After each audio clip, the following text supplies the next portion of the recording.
wabarakatuh. Alhamdulillah, puji syukur kepada Allah, selawat salam kepada Nabi Muhammad SAW, kepada keluarga dan sahabat kita sekalian, yang mana oleh Allah pagi menjelang siang ini kita masih diberi kesehatan, kesempatan. Semoga bisa berkumpul di kantor sekolah ini. Tujuan kita untuk acara sosialisasi untuk pengimbasan budaya positif di sekolah. Kepada Ibu Fatma Liana, tempat dan waktu kami persilakan dengan segala hormat. Assalamualaikum warahmatullahi wabarakatuh.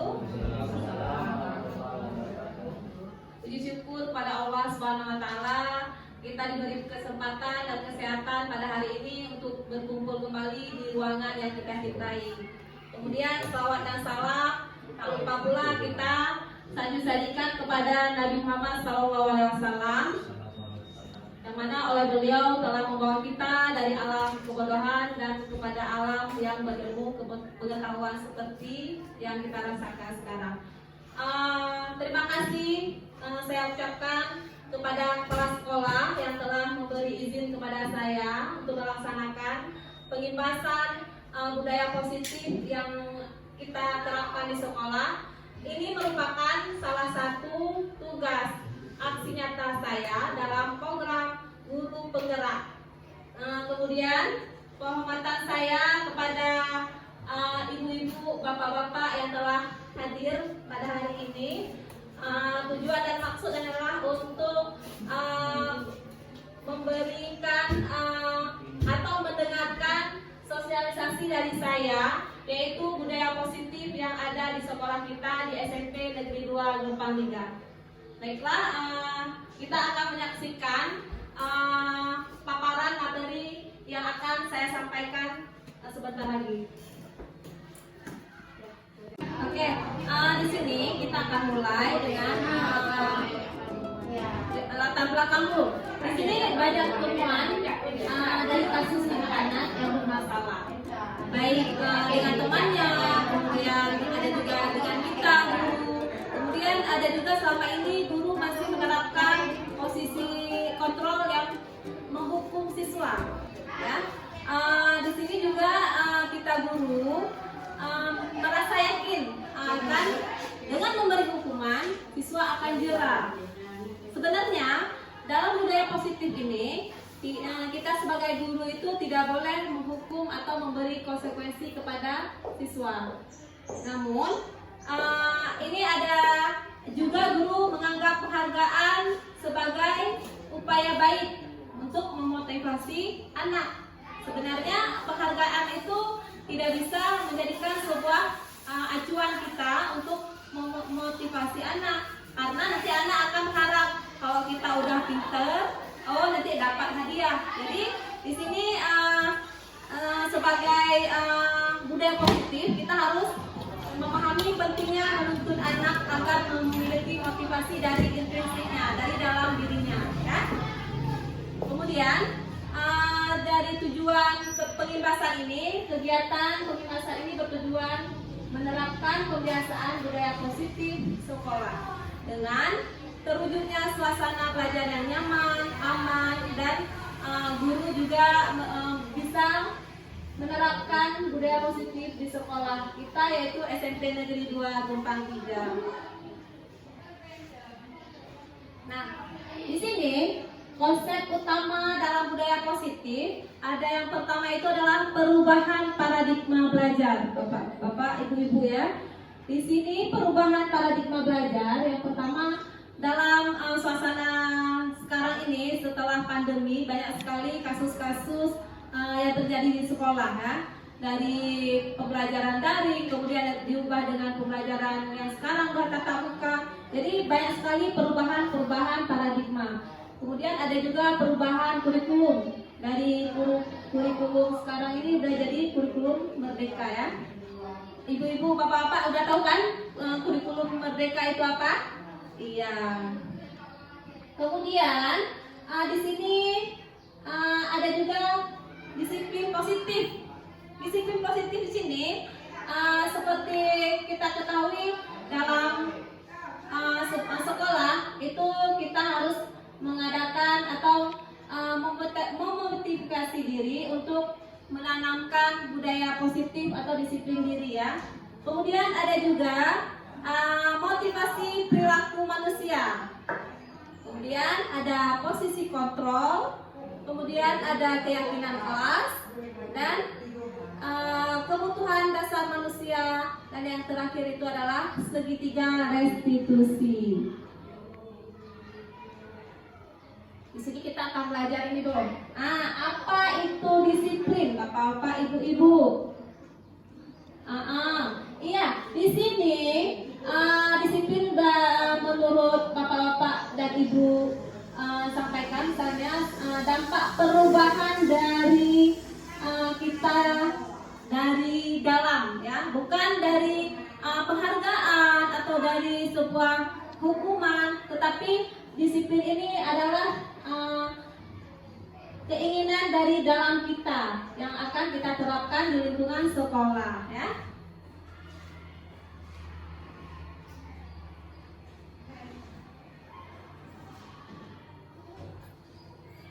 Kemudian ini sudah kita simpulkan, disiplin dalam konsep budaya positif itu adalah unsur utama dalam mewujudkan dan terwujudnya cita-cita yang ada di sekolah kita. Kemudian kebanyakan guru sangat tertarik dengan topik pembahasan tentang disiplin. Mereka berpendapat bahwa kalau saja anak-anak bisa disiplin, pasti mereka akan bisa belajar dengan aman.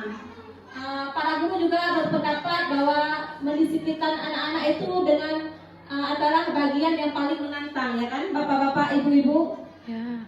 Sangat menantang memang, tapi kita sebagai guru itulah kewajiban kita menuntun siswa. Nah, dalam penerapan budaya positif, disiplin. Karena kita udah tahu tadi makna disiplin itu adalah terbayang langsung di pikiran kita itu adalah hubungan antara kata disiplin itu dengan tata tertib, ya, atau aturan. Aturan di sini yang tidak bisa kita langgar, ya kan? Di sini kata disiplin juga sering dihubungkan dengan hukuman. Seperti anak-anak yang tidak disiplin kita kasih hukuman atau kasih konsekuensi. Sebenarnya dalam menerapkan budaya positif itu tidak mesti kita memberi hukuman kepada siswa. Kita bisa memberi solusi atau penerapan budaya positif dengan meyakinkan mereka untuk tidak melakukan kesalahan yang sama. Di sini budaya positif kita memberi hukuman ini justru membuat salah satu ini efek jera yang membuat anak itu akan mengingat masa-masa dihukum itu sampai mereka dewasa nanti kelak, ya. Nah, di sini udah dijelaskan justru dengan memberi hukuman itu akan adalah salah satu alternatif akhir yang kalau perlu tidak digunakan sama sekali, karena kita bisa memberi perhatian lebih kepada siswa sehingga mereka termotivasi. Nah, di sini ada teori motivasi, hukuman, penghargaan, dan restitusi. Bapak-bapak, ibu-ibu udah pernah dengar kan apa itu motivasi, hukuman, kemudian penghargaan. Di sini saya sendiri sebagai guru penggerak atau calon guru penggerak, restitusi ini adalah pembelajaran baru bagi kami, ya, karena sebenarnya kita juga sudah pernah menerapkan, cuma caranya yang belum tepat, ya. Di sini 3 motivasi perilaku manusia yang ada di diri kita. Yang pertama adalah untuk menghindari ketidaknyamanan atau hukuman. Itu pasti, ya, karena motivasi itu adalah motivasi supaya dengan telat nanti kita dapat hukuman. Itu motivasi yang tidak akan tidak akan hilang, ya, karena kita masih salah persepsi. Kemudian untuk mendapat imbalan atau penghargaan dari orang lain, kita ingin membuat sesuatu untuk mendapat penghargaan. Misalnya, saya akan rajin, nanti kepala sekolah akan memberi penghargaan kepada kita atau ada sesuatu. Begitu juga anak-anak, kita akan membuat PR supaya anak-anak dapat reward dari gurunya. Itu adalah motivasi untuk mendapat imbalan atau penghargaan ya. Kemudian yang ketiga, untuk menjadi orang yang mereka inginkan dan menghargai diri sendiri dengan nilai-nilai yang mereka percaya. Ini yang tepat ya, untuk mereka hargai diri sendiri. Kalau kita udah disiplin, kita udah bisa menghargai diri sendiri dengan menanamkan nilai-nilai yang kita percaya. Nah, selanjutnya hukuman dan penghargaan restitusi. Ya, ada 3 nih, ada hukuman, ada penghargaan, ada restitusi. Di sini tindakan menegakkan peraturan atau keyakinan kelas yang kita terapkan dengan siswa-siswa kita. Ada 3 ini. Biasanya kita kalau ada masalah siswa, kita langsung memberi hukuman, dan kalau ada siswa kita yang pintar, kita langsung memberi penghargaan. Di sini ada restitusi. Nah, restitusi ini adalah tindakan menegakkan peraturan atau keyakinan kelas atau yang kita yakinkan bersama siswa. Di sini ada peraturan sekolah, ada peraturan kelas, ya kan? Selama ini tindakan-tindakan yang kita buat adalah misalnya ada pelanggaran, pada umumnya itu adalah hukuman dan konsekuensi, ya kan, untuk siswa-siswa kita. Nah, sebenarnya hukuman dan penghargaan ini membuat siswa kita tidak patuh atau lebih ke jangka pendek ya. Dan penghargaan juga, jika sudah tidak ada lagi penghargaan, maka siswa kita lebih kemalas lagi, kembali kemalas lagi. Nah, di sini kita mencoba menerapkan restitusi. Apa itu restitusi? Restitusi itu adalah proses menciptakan murid pada kondisi tertentu untuk memperbaiki kesalahan mereka, sehingga mereka kembali kepada karakter yang lebih kuat. Di sini kita sebagai guru, jika ada siswa kita bermasalah, kita bisa menerapkan restitusi ini dengan cara nanti ada kita memahami siswa kita dulu, kemudian kita panggil mereka, dan bisa kita membuat tindakan yang bisa membuat siswa kita lebih terbuka terhadap kita ya, kepada kita. Kemudian posisi kontrol restitusi. Di sini sering sekali siswa masalah ini kita sebagai guru salah memposisi kontrol kepada siswa. Di sini ada proses penciptaan kondisi bagi murid untuk memperbaiki kesalahan mereka, sehingga mereka bisa kembali pada kelompok mereka dengan karakter yang kuat. Di sini menurut Gosen, ada restitusi juga merupakan proses kolaborasi yang mengajarkan murid untuk mencari solusi untuk masalah mereka, sehingga kita guru di sini sama-sama mencari masalah apa sebenarnya anak-anak kita, masalah apa yang terjadi pada mereka. Misalnya anak-anak sering terlambat. Nah, di sini kita sebagai guru mencari tahu apa penyebab mereka terlambat. Kita tidak bisa memberi hukuman langsung kepada anak-anak kita, melainkan kita kenali dulu, atau bisa kita dengan posisi kontrol restitusi ini ya. Dengan posisi kontrol restitusi ini, kita dapat membantu murid berpikir tentang orang seperti apa mereka inginkan. Misalnya anak-anak tidak mau belajar atau malas, kan ada sering kita jumpa di kelas. Di sini mungkin pengaruh dari dalam dia, kemudian dari teman, kemudian kita juga harus bisa membantu mereka bagaimana yang mereka inginkan dan bagaimana mereka harus memperlakukan orang lain. Di sini seperti menurut Chilson Kelsen ya, ada pada tahun 1996. Kemudian, dalam menaati disiplin sekolah, kita juga harus membuat keyakinan kelas atau keyakinan sekolah buat siswa-siswa kita. Yang pertama, keyakinan kelas ini bersifat lebih abstrak daripada peraturan. Kalau peraturan itu lebih konkret atau lebih rinci ya. Di sini bisa kita terapkan dengan kata-kata yang positif. Keyakinan kelas juga berupa pernyataan-pernyataan yang universal ya.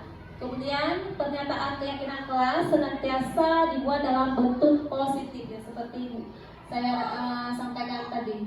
Di sini juga keyakinan kelas hendaknya tidak terlalu banyak, misalnya tidak muluk-muluk, dengan saya selalu datang tepat waktu, kemudian saling menghargai dan menghormati sesama. Kemudian bisa juga kita membuat disiplin ya dalam baik itu dalam belajar maupun disiplin dalam berteman ya. Kemudian ada juga keyakinan kelas sebaiknya dipahami oleh warga kelas. Misalnya keyakinan itu kita buat dengan kesepakatan antara siswa dengan kita guru ya. Kemudian keyakinan kelas sebaiknya sesuatu yang dapat diterapkan di lingkungan tersebut. Jangan kita buat keyakinan kelas yang tidak bisa kita terapkan di sekolah. Kemudian warga kelas hendaknya ikut berkontribusi dalam membuat keyakinan kelas lewat kegiatan curah pendapat. Di sini saling menghargai pendapat. Misalnya salah satu murid nanti yang membuat keyakinan kelas misalnya tidak membuang sampah sembarangan. Nah, kita nanti ambil tengahnya atau ambil positifnya. Tidak boleh membuang sampah di kelas, atau kita membuat buang sampah pada tempatnya ya. Kemudian keyakinan di sini harus semua warga kelas ikut berkontribusi dalam pembuatan keyakinan kelas lewat kegiatan curah pendapat yang tadi ya. Kemudian bersedia meninjau kembali keyakinan kelas dari waktu ke waktu. Misalnya kadang-kadang udah berjalan setengah semester, keyakinan kelasnya udah nggak diterapkan lagi. Nah, di sini kita harus bersedia meninjau. Bapak-bapak, ibu-ibu sebagai wali kelas atau sebagai guru mapel, kita setiap kali masuk ke kelas itu adalah bisa kita kontrol apa anak-anak kita masih menerapkan keyakinan kelas atau mereka udah pada lupa akan keyakinan kelas mereka ya. Selanjutnya di sini budaya positif yang selanjutnya adalah kebutuhan dasar manusia. Nah, dalam kebutuhan dasar manusia di sini banyak sekali kadang-kadang siswa kita yang tidak terpenuhi kebutuhannya. Makanya mereka bersikap ya semena-mena. Misalnya ada 5 tingkat kebutuhan dasar, yaitu kebutuhan fisiologis. Ini kebutuhan yang tidak bisa kita tiadakan dalam dasar manusia karena memang harus ada ya. Kemudian kebutuhan rasa aman. Kadang-kadang mereka dalam belajar lebih risih atau tidak nyaman dalam suasana kelas, baik dengan temannya atau dengan gurunya. Jadi mereka lebih tidak. Kemudian ada kebutuhan akan rasa memiliki dan kasih sayang. Di sini kita sebagai orang tua murid atau istilahnya jadi orang tua kedua dari siswa kita memiliki rasa kasih sayang kepada siswa kita. Mungkin siswa-siswa kita membutuhkan rasa kasih sayang yang berlebih. Kadang pula mereka dalam keluarga tidak dapat kasih sayang yang berlebih. Di sini kita bisa memberikannya dengan cara mengetahui apa sebenarnya masalah yang siswa kita rasakan, sehingga mereka membutuhkan kasih sayang yang lebih ya. Di sini ada yang keempat, itu adalah kebutuhan atau penghargaan. kebutuhan penghargaan di sini, akan penghargaan di sini adalah misalnya kadang-kadang siswa kita membuat suatu tugas dengan berpikir bahwa akan ada penghargaan yang kita dapat jika kita membuatnya. Sebenarnya kebutuhan ini adalah tidak bersifat lama ya, atau tidak bersifat lebih cepat terlalu. Kemudian di sini ada kebutuhan yang terakhir, itu adalah kebutuhan aktualisasi diri. Nah, di sini mengelola diri sendiri ya.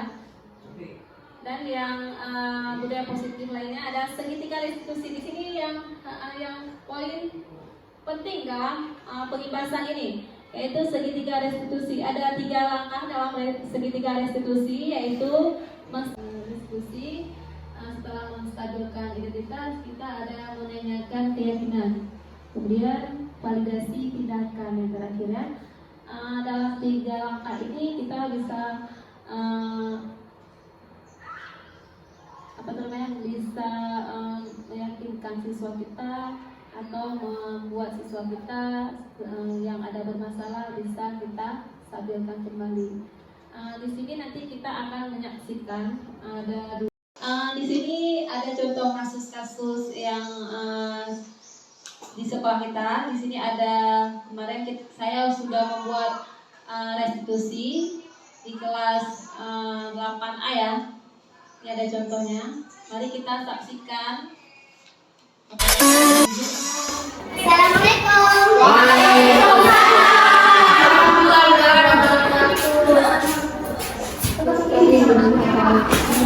Kenapa tuh harus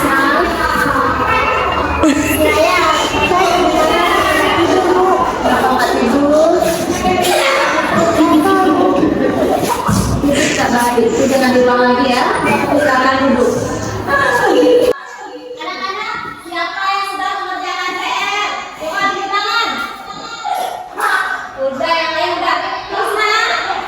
Saya tadi malam sudah tidur, Bu. Sudah tidur?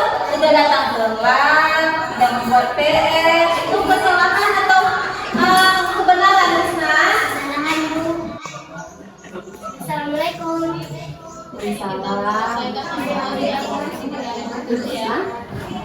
Apa kabar hari ini, Usna? Baik, Bu. Tadi belajar apa, Usna, di kelas? PA. Kemarin ada sekolah, Usna? Ada, tapi saya terlambat. Kenapa terlambat, Usna? Malam saya terlambat tidur, Bu. Terlambat tidur? Kenapa terlambat tidur, Usna? Saya nonton drakor, Bu. Nonton drakor? Sampai jam berapa, Usna, nonton drakor? Sampai telat tidur? Itu menurut Usna, kira-kira baik nggak menurut Usna nonton lalu telat tidur dan sampai telat ke sekolah? Baik nggak? Tidak baik ya. Ibu panggil Usna ke sini karena ibu ada laporan dari Surabaya bahwa telat datang dan tidak mengerjakan tugas. Menurut Usna, menonton drakor dan tidur terlalu telat itu bagus nggak? Enggak. Itu tidak baik ya, karena kita masih pelajar. Berarti semalam tidurnya jam 12. Sekolahnya kemarin jam berapa? 8. Jam 8. Kita sebagai siswa kira-kira baik tidak telat datang dan tidak mengerjakan tugas, Usna? Tidak ya. Jadi kira-kira bagaimana Husna akan melakukan perubahan atau ingin menetapkan menonton drakor sampai jam 12 malam? Tidak ya. Tidak akan mengulangi kerjakan PR itu jam berapa biasa, Husna? Jam 8 ya. Setelah jam 8 kemudian nonton boleh, ibu ada juga menonton, tapi tidak boleh tidur telat ya, Usna ya.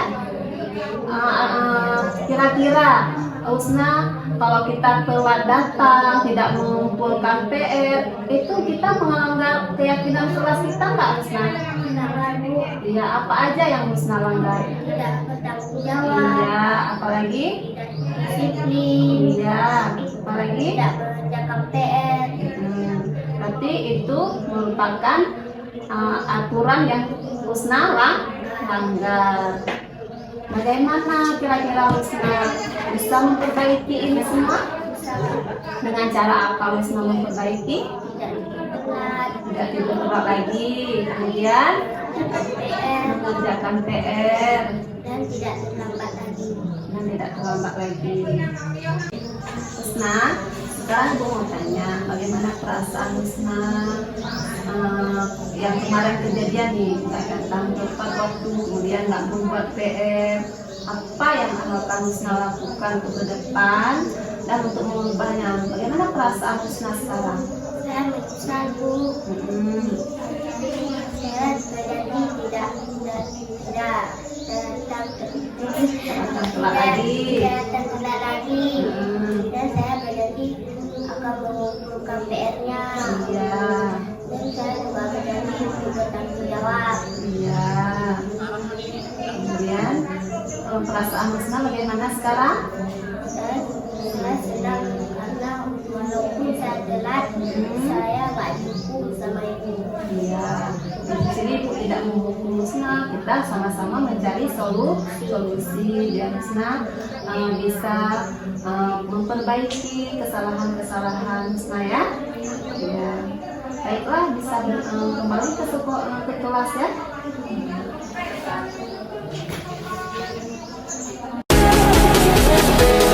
Assalamualaikum warahmatullahi wabarakatuh. Nama saya Al-Husna, kelas 8A. Saya ingin berterima kasih kepada Ibu Fatma yang telah menyelesaikan masalah saya dengan melakukan restitusi. Saya merasa senang dan kedepannya tidak mengulanginya lagi. Kesalahan yang sama yaitu telat datang sekolah dan tidak mengerjakan tugas dari guru. Terima kasih. Untuk acara yang selanjutnya.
Assalamualaikum warahmatullahi wabarakatuh. Saya Desi Mulyasari, merupakan teman sejawat Ibu Fatma Liana, calon guru penggerak Angkatan 6. Setelah mengikuti desimasi dan pengimbasan tentang budaya positif di sekolah yang disampaikan oleh Ibu Fatma Liana, saya sebagai guru lebih memahami bagaimana cara membimbing siswa yang bermasalah di kelas atau di sekolah. Di sini saya sadar ternyata posisi kontrol selama ini saya terapkan kurang tepat. Posisi kontrol sebagai manajer lebih tepat kita terapkan dalam menghadapi kasus siswa. Dan cara mendisiplinkan siswa tidak bisa dengan memberikan hukuman atau penghargaan, namun bisa kita terapkan dengan pendekatan atau langkah-langkah segitiga restitusi.